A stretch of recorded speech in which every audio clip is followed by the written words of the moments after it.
Bonjour Bertrand. Patrick. Alors on a parlé beaucoup de la NASH, mais peu sur les médicaments. Est-ce que tu as quelques informations à nous donner? Oui, parce que c'est vrai que depuis 2 ou 3 ans, on est inondé d'informations sur les médicaments. Les critères de jugement sont toujours un peu compliqués et diversifiés.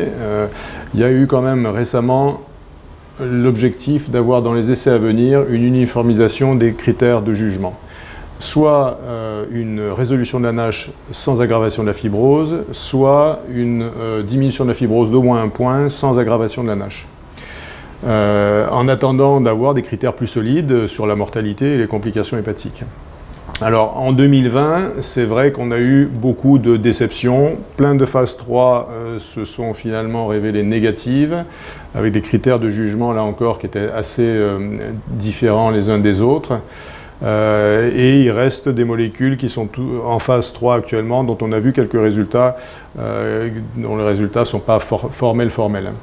Donc, un espoir, c'est peut-être le lanifibranor. Le lanifibranor, c'est une molécule pan-PPAR qui a beaucoup d'intérêt sur les mécanismes contre lesquels on veut lutter et qui est par exemple le type de molécule comme les glitazones qu'on n'utilise plus en France. Alors, dans cette étude, lanifibranor, qui est une phase 2B, 24 semaines de traitement chez des patients biopsiés, donc prouvés pour la NASH, biopsiés avant, biopsiés après, randomisés contre placebo. Il y a eu 188 patients qui étaient des patients F2, F3, ceux qui ont le plus besoin de médicaments, qui ont eu contre placebo 2 dosages, 800 et 1200 mg. C'est une prise par jour. Et les résultats sont plutôt satisfaisants sur cet essai.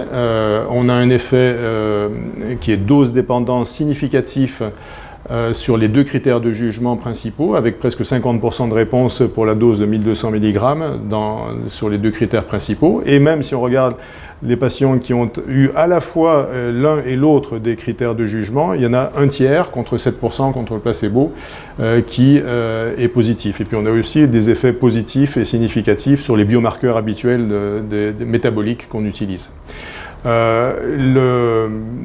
La tolérance est également satisfaisante, pas d'effets secondaires graves et pas de différence de fréquence d'effets secondaires avec le placebo.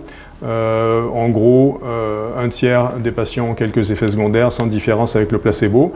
Il y a juste une petite prise de poids qui est notée dans un pourcentage relativement limité de patients, qui est une prise de poids d'environ 2 kg et qui n'est pas liée à de la graisse viscérale, mais plutôt de la graisse sous-cutanée. Donc c'est peut-être un espoir, c'est vraiment la molécule qu'il faut suivre. La phase 3 va débuter et on aura des résultats certainement dans les 2 congrès à venir. Très bien, merci et gardons espoir. À bientôt.